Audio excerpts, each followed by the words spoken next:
नाजरीन आदाब, खास मुलाकात में आपका इस्तकबाल है। मैं हूं आपके साथ अबू हुरैरा। नाजरीन, मुल्क में कोरोना के मामलों में काफी कमी आई है, लेकिन खतरा अभी पूरे तौर से टला नहीं है। अब माहिरीन और डॉक्टर्स कोरोना की तीसरी लहर की बात कह रहे हैं। ऐसे में एक तरफ त्योहारों का सीजन है और दूसरी तरफ तीसरी लहर का खौफ।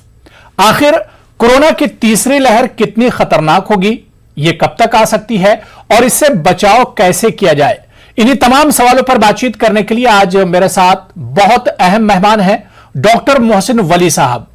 सर, खास मुलाकात में आपका बहुत इस्तकबाल है। शुक्रिया अबू हुरैरा, बहुत शुक्रिया आपका। सर, सबसे पहले हम शुरुआत यहीं से करना चाहेंगे क्योंकि कोरोना के मामलों में तो काफी कमी आई है, लेकिन अब हम देख रहे हैं कि जिस तरह से WHO ने कहा है कि तीसरी लहर ने दस्तक दे दी है और कई ममालिक में केसेस बहुत ज्यादा आने लगे हैं, तो यह तीसरी लहर हिंदुस्तान में क्या मानकर चला जाए, कब तक आएगी, या यहां भी इसकी शुरुआत हो चुकी है? देखिए अबू हुरैरा, मैं ये बिल्कुल कह दूंगा आपके चैनल पे ईमानदारी से जी कि जिस तरह से केसेस कम होने के बाद बढ़े हैं, हमको इसी वक्त जागना है। मेरे नजदीक ये तीसरी लहर की घंटी है, तीसरी लहर की आमद है, तीसरी लहर की दस्तक है जी।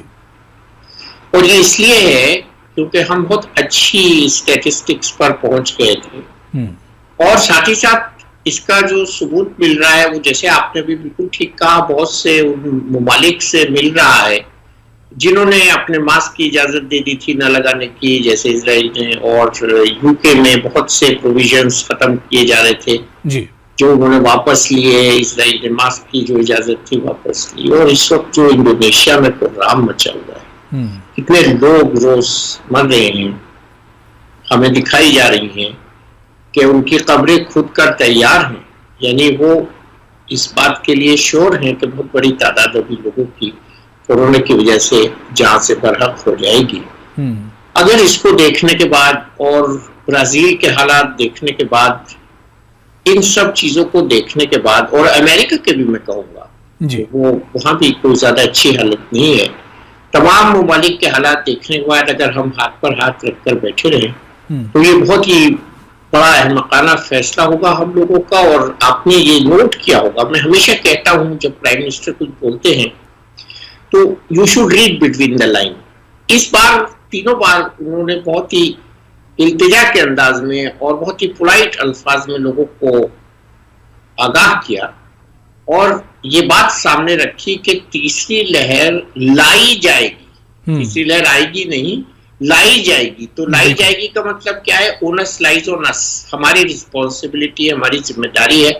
अगर हम अपने कोविड एप्रोप्रिएट बिहेवियर को ठीक नहीं करेंगे, आज उन्होंने 4 टी बताई, ट्रेसिंग, ट्रैकिंग, ट्रीटिंग, और उसमें आज टीका भी जोड़ दिया जी। तो ये सब चीजें ऐसी हैं जो इनडायरेक्टली इस बात की तरफ इशारा कर रही हैं कि हम कोरोना के दहाने पर बैठे हैं और बहुत ही खतरनाक वक्त है ये।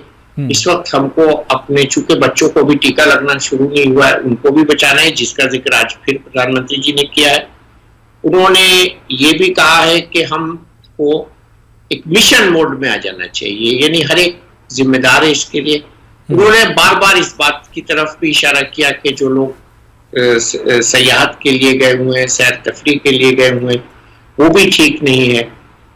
उन्होंने इस बात की तरफ भी इशारा किया कि हम सब लोगों का इस वक्त ये ज्वाइंट फरीजा है एक, कि हम कोरोना से लड़ें। और टीके की जो रफ्तार धीमी हो गई है, शायद उस तरफ इशारा था प्रधानमंत्री जी ने जब चौथा टी ऐड किया है मेरे हिसाब से। तो ये सब बातें जो हैं, और इस वक्त वेरिएंट्स की भी बात वो कर रहे हैं। तो देखिए, आपने WHO की बात की, इससे पहले जब उनके साइंटिफिक एडवाइजर डॉक्टर राघवन ने बताया था कि बच्चों के लिए खासतौर से तीसरी लहर का हमको ध्यान रखना है, सही, और इससे कोई भी इनकार नहीं कर रहा है। ICMR के पास तो एपिडेमियोलॉजिस्ट नहीं है, लेकिन वो फिर भी कह रहे हैं कि तीसरी लहर आ सकती है। और जो SBI की रिपोर्ट है उसमें वाज़े तौर पर कह दिया गया है कि मिड ऑफ सितंबर में ये आ जाएगी और अगस्त में देखने को मिल जाएगी। तो हमारे पास बहुत ज्यादा इत्तलात हैं जो इस तरफ इशारा कर रही हैं कि अभी एक बहुत बड़ा ज्वालामुखी फटने वाला है जिसके दाने पर हम लोग बैठे हुए हैं और उस वक्त कुछ नहीं होगा। और एक बात और मैं कह दूं यहाँ कि जिन लोगों को 2 टीके लग गए हैं जी, उनकी भी गारंटी नहीं है कि उनको कोरोना नहीं होगा। उनको ये होगा, बहुत बहुत अहम बात तो आपने हल्का बताई। होगा। बिल्कुल, जी ये बात जी डॉक्टर साहब आपने बहुत अहम बताई, और यही लोगों के जहन में चल रहा है कि जिन लोगों का वैक्सीनेशन पूरा हो चुका है, 2 डोज जिनके कंप्लीट हो चुके हैं, तो वो लोग महफूज रहेंगे या नहीं रहेंगे, उन पर तीसरी लहर का असर होगा या नहीं होगा? नहीं, उन पर कम होगा, ये तो बात ठीक है, लेकिन ये कहना कि हमको बिल्कुल कोरोना नहीं होगा, हम मास्क नहीं लगाएंगे, हम बाहर घूमेंगे, हम कोविड अप्रोप्रिएट बिहेवियर नहीं करेंगे, ये बात ठीक नहीं है। उनको होगा, वो आईसीयू में नहीं जाएंगे, वो वेंटिलेटर पर नहीं जाएंगे, जो कि ऐसा देखने में आया, मैं ये अपनी तरफ से नहीं कह रहा हूँ। आपको याद होगा जिस दिन पहली बार डेल्टा के केसेस मध्य प्रदेश में आए थे, तो उसमें जो लोग वो चले गए थे, टीका लगवा लिया था जिन्होंने, वो उनका घर पे इलाज हो गया। 8 केसेस रिपोर्ट हुए थे, 6 बिल्कुल घर पे ठीक हो गए या डॉक्टर्स के फोन पे मशवरे से ठीक हो गए, आईसीयू में कोई नहीं गया। इसी तरह से इसके बरखिलाफ जो केरला की एक हमारी बिटिया थी, मेडिकल स्टूडेंट थी, उसने टीका नहीं लगवाया था, वो पहली मरीज थी, कैसे उसको टीका नहीं लग पाया मुझे ताज्जुब है जी, और उसको भी दोबारा कोरोना हो गया। तो ये दोनों खबरों को अगर आप मिलाकर पढ़ें, तो मिलाकर देखें, तो आपको ये इस बात का एहसास हो जाएगा, और कोई भी सुनने वाला होगा जो सलीकेमंद होगा, उसको इस बात का एहसास हो जाएगा कि कोरोना के लिए टीका बहुत जरूरी है। बिल्कुल डॉक्टर साहब, क्योंकि अब तीसरी लहर जिस तरह से WHO ने कहा, या खुद आप जिस तरह से बता रहे हैं, आप अपने तजुर्बे के हिसाब से कह रहे हैं कि तीसरी लहर ने एक तरह से दस्तक दे दी है और शुरुआत एक तरह से हो चुकी है। अब सवाल ये उठ रहा है कि आगे त्योहारों का सीजन है, तो ऐसे में किस तरह से लोगों को मोहतात रहने की जरूरत है, किस तरह से लोग बचेंगे? तीसरी लहर से भी आपको बचना है, और आपके जो मजहबी फराइज हैं, जो अकायद हैं, उनकी भी पासदारी करनी है। देखिए, इस वक्त महंगाई का जमाना है, और मैं बहुत अच्छी बात यहां फिर एक बार कहूंगा कि हमारी जो खैरख्वाही है और लोगों के प्रति वफादारी है और लोगों की इमदाद करने की ये बेहतरीन ईद उल अजहा का जो मौका है, ये हमको बहुत बढ़िया एक मौका मिला है, और इस वक्त हमको उन लोगों की खबरगिरी करने का मौका है जो इस वक्त जो बच्चे यतीम हो गए हैं, जिनके घर के कमाने वाले खत्म हो गए हैं, जिन बच्चों के जो सपने थे, ख्वाब थे पढ़ाई के, वो बेकार हो गए, वो मतलब उनके घर में डेथ की वजह से, उनके एक एक कमाने वाला जिस घर में था वहां डेथ की वजह से उन बच्चों के ख्वाब जो है वो खत्म हो गए। वो बहुत सपने थे उनके जो उन्होंने देखे थे आगे पढ़ने के। जिस घर में 2 कमाने वाले थे, कहीं कहीं ऐसा भी हुआ कि दोनों के दोनों खत्म हो गए। तमाम बच्चे हमारे मुल्क के इस वक्त बहुत ही खतरनाक हालात से गुजर रहे हैं, और बहुत से घरों में ऐसा हुआ है कि कुछ भी नहीं रहा है, कई कई लोगों की जानें चली गई हैं, फैमिलीज चली गई हैं। तो ऐसे दूसरी लहर में बिल्कुल जाहिर सी बात है डॉक्टर साहब, दूसरी लहर में बहुत ज्यादा जानी माली हर तरह का नुकसान हुआ। अब सर सवाल ये उठ रहा है कि तीसरी लहर दस्तक दे रही है, अगर सर हम तैयारियों की बात करें, दूसरी लहर के वक्त हमने देखा था कि न तो मेडिकल इंफ्रास्ट्रक्चर था, न किसी तरह की तैयारी थी, हॉस्पिटल में जगह नहीं थी, कब्रिस्तान शमशान घाट सब एक तरह से भर गए थे। तो तीसरी लहर आने से पहले तैयारियों को आप किस तरह से देखते हैं डॉक्टर साहब? हाँ, मैं तो इसमें थोड़ा पॉजिटिव ही रहता हूं हमेशा जी, कि अगर आप गवर्नमेंट की जो तलाक है उसके हिसाब से अपना इलाज कराने निकले, हो जाइए। अभी सेकंड वेव को वो बहुत ही दर्दनाक यादें हैं, वो यादें खुदा करे कभी ना आए, वो चीज कभी ना हो। अभी हमारी गवर्नमेंट को एहसास है इस बात का, तो सरप्लस ऑक्सीजन रखी है, 20,000 आईसीयू बेड्स रखे हैं, जिसमें से 20% जो है बच्चों के लिए रिजर्व है, चिल्ड्रंस आईसीयू। बहुत बड़ा फंड प्रधानमंत्री की तरफ से दिया गया है, इन सब चीजों को इम्प्लीमेंट किया जा रहा है। गांवों की भी बात की है प्राइम मिनिस्टर साहब ने कि गांवों में जो हमारी मेडिकल केयर है उसको हम किस तरह से ऑगमेंट कर सकते हैं, और खासतौर से वहां फिर बच्चों का जिक्र किया है। तो ये सब कंबाइंड जितने फैक्टर्स हैं, उन सब फैक्टर्स को मिला के अगर देखा जाए तो एक कलेक्टिव अप्रोच की जरूरत है, कम्युनिटिव अप्रोच की जरूरत है, और एक यानी सब उसमें हिस्सेदार बने। और जब मैं बकरीद की बात कर रहा था तो मैं वहां एक बात बताना चाह रहा था, ये बकरीद का जो त्योहार है खाली कुर्बानी का नहीं है। देखिए, कुर्बानी पूरी दुनिया के लोगों को पता है कि इस्लाम में कुर्बानी की क्या अहमियत है। इसमें जो एक बारीक चीज मैंने निकाली है ढूंढ के, वो ये है शैतान से अपनी हिफाजत की जाए। और शैतान से हिफाजत क्या है? वीडियो पे बकरे की कुर्बानी का वीडियो डालना, व्हाट्सएप पे डालना, फेसबुक पे डालना, ये शैतानी काम है जो हम लोगों के बच्चे कर लेते हैं कभी कभी गलती से। ये नहीं करने हैं। शैतान से हिफाजत का मतलब ये है अपनी नमाजों को रेगुलर पढ़ने की बातें करना। शैतान से हिफाजत की मतलब ये है कि हम गलत बात और जो गलत बात सुने, र्यूमर सुने, उन पे यकीन न करना। तो ये शैतान ने 3 दफा बहकाया था हजरत इस्माइल अलैहिस्सलाम को, जब हजरत इब्राहिम अलैहिस्सलाम ले जा रहे थे। तो ये 3 मौके उस बात की याद दहानी की तरफ इशारा कर रहे हैं कि अपनी जिंदगी में हमको इस साल की बकरीद पर ये तौबा करनी है कि हम शैतानी बहकावों में नहीं आएंगे, चाहे वो दुनियावी एतबार से हो, चाहे वो कोविड के एतबार से हो, चाहे वो दीनी एतबार से हो। ये बहुत बड़ा लेसन ईद उल अजहा का है जो मैं इस बार मेरे दिल में है कि मैं आपके चैनल के जरिए से दूं लोगों को कि शैतान से अपनी हिफाजत करने का ये ईद उल अजहा का जो है मौका आता है। इसको हमें त्योहार नहीं कहना है, ये एक मौका है कुर्बानी का। अपनी कुर्बानी करें और बहुत सादगी से करें और उन लोगों तक वो चीज पहुंचाएं जो कुर्बानी में हमें मिलती है, जो बेघर हैं, जो बेसहारा हैं, जिन्होंने पूरे साल अच्छा खाना नहीं खाया है, गोश्त नहीं खाया है, तो उन तक हम पहुंचाएं, ढूंढ ढूंढ के पहुंचाएं। ये इस बात का बहुत बड़ा मौका है। अबू हुरैरा भाई, मैं आपसे दिल से ये बात कहता हूं हमेशा, हर साल, और ये बहुत ही संभल के चलने का वक्त है। लोग हमको वॉच कर रहे हैं कि मुसलमान का रवैया कोविड में क्या है। तो मुसलमान का रवैया कोविड में मदद का होना चाहिए, पॉजिटिव होना चाहिए, एहतियात का होना चाहिए और पढ़े लिखे लोगों की तरह से बिहेव करने का होना चाहिए। बिल्कुल जाहिर सी बात है। और यही एक जो कुर्बानी का एक पैगाम है उस पर एक तरह से आप पूरे तौर से अमल कर सकते हैं। बहुत अच्छा मौका है, बड़ी अच्छी बात है डॉक्टर साहब आपने कही। सर, क्योंकि तीसरी लहर की अब एक तरह से शुरुआत हो रही है, दूसरी लहर कितनी खतरनाक होगी ये तो पहले से नहीं पता था, लेकिन दूसरी लहर जो देख चुके हैं उन्हें अंदाजा एक तरह से होगा कि तीसरी लहर कितनी खतरनाक हो सकती है। सर, अभी से क्या कुछ तरीका अपनाया जाए कि उससे महफूज रहें, बचे रहें? क्या कुछ करने की जरूरत है? प्रिकॉशन क्या कुछ लिए जाएं?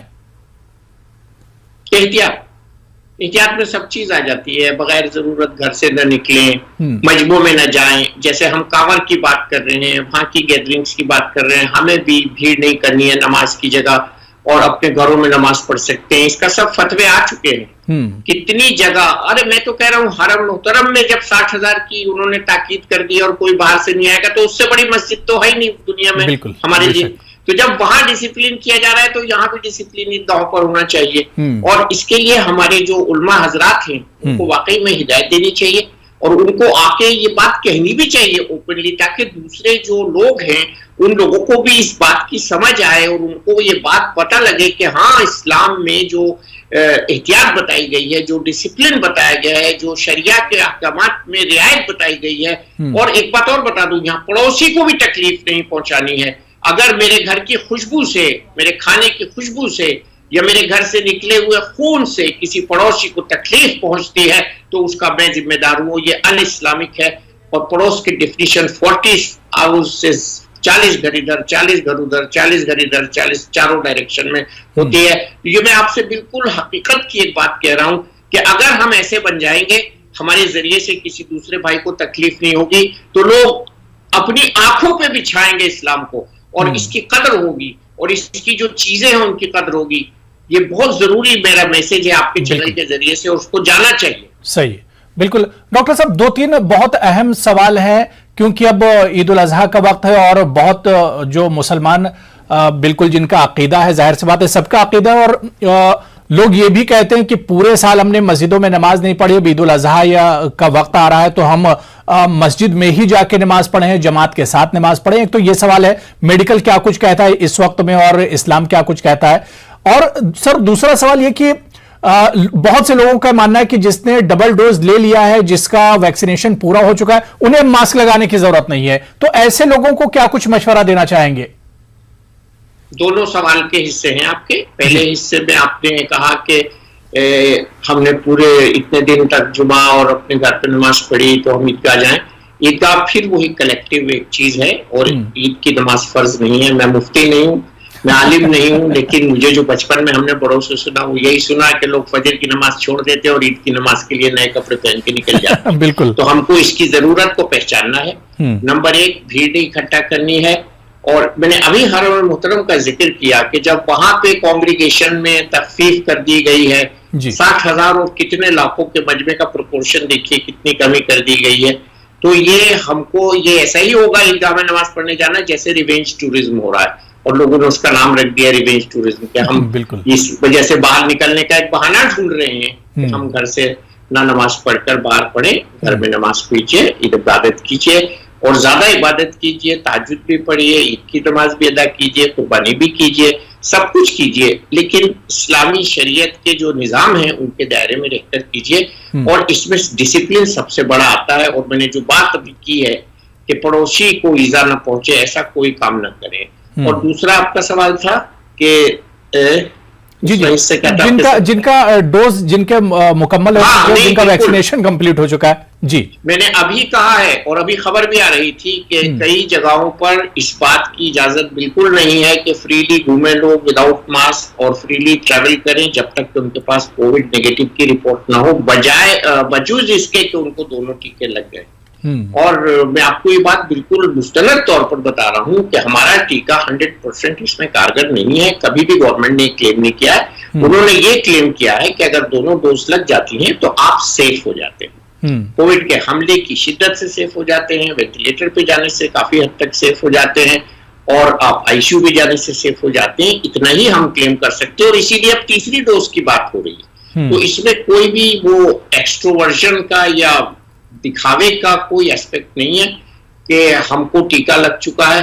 कल मैंने बहुत बढ़िया एक फोटो देखा, एक आदमी चने बेच रहा है और उसका जो वो गले में लटका रखा है, उसने जो कनस्तर है चने बेचने के, उसमें 4 तरह के चने हैं, उस पे लिखा है वैक्सीनेटेड। तो और आपको वो बच्चा भी याद होगा जो वहां शिमला की सड़क पे खड़े होकर लोगों से पूछ रहा था मास्क कहाँ है। तो इस तरह की जो कोशिशें हो रही हैं वो हमारे बका के लिए हो रही हैं। और वैक्सीनेशन के बारे में बार बार लोग मुझसे पूछते हैं कि ये सेफ है, तो मैं उनसे यही कहता हूँ बिल्कुल सेफ है और बहुत सारे लोगों पे अब ये ट्राई किया जा चुका है, लग चुका है। और हुकूमत की तरफ से आपको कोई भी ऐसी दवा नहीं दी जाएगी टीके की शक्ल में जो आपके लिए नुकसानदेह हो। तो ये सब बातें अगर जोड़ के देखी जाए तो वैक्सीन के बाद भी एहतियात उतनी ही जरूरी है। मौसम मलिक साहब, क्योंकि थर्ड वेव को कहा जा रहा है कि बच्चों के लिए ज्यादा खतरनाक होगी, तो क्या इसे सिर्फ बच्चों से ही जोड़कर देखा जाए या जो ज़ईफ हैं, जो बुजुर्ग हैं और जो मर्द खवातीन जो है सबको बराबर एहतियात करना है या बच्चों को ज्यादा एहतियात करना है?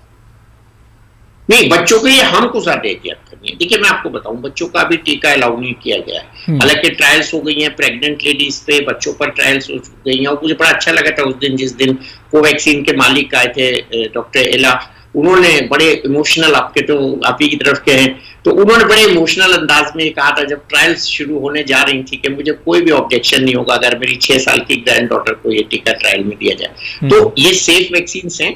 अभी बच्चों के लिए इसको शुरू नहीं किया जा रहा है किसी वजह से, और जब तक उनको टीका नहीं लगेगा उनसे हमको एहतियात करनी है।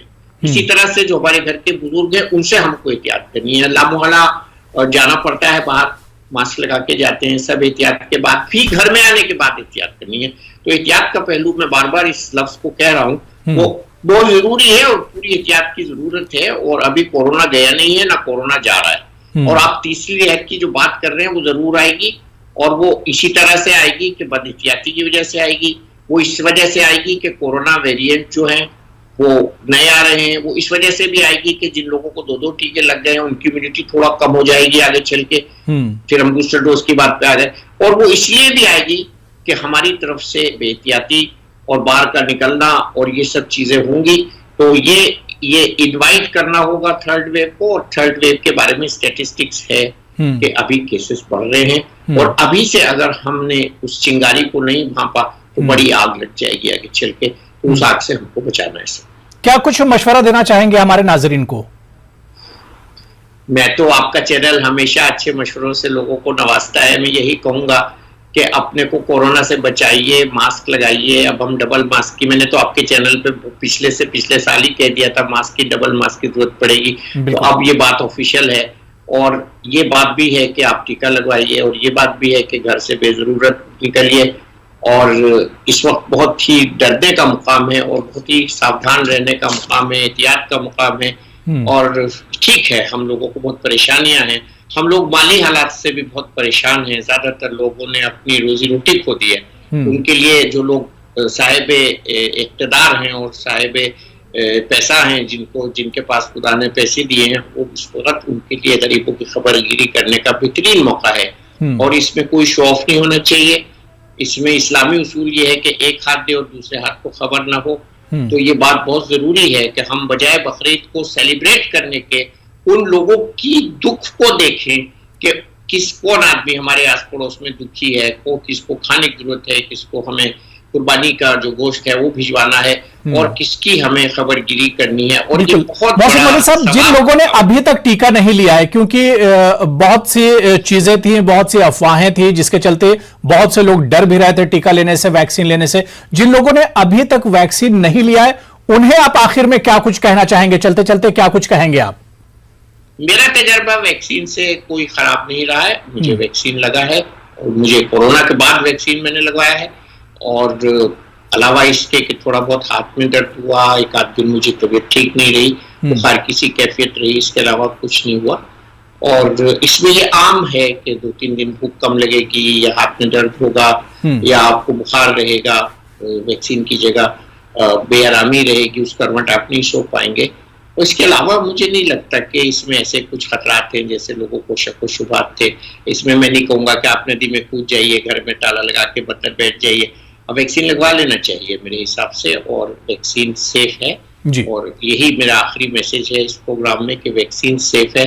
Come forward, take vaccine. और इसका इंतजार मत कीजिए कि आपको कौन सा वैक्सीन लगवाना है, सभी वैक्सीन सेफ है, आने वाले भी सेफ हैं। बिल्कुल। और जो अभी हमारे पास तीनों वैक्सीन है वो भी सेफ है।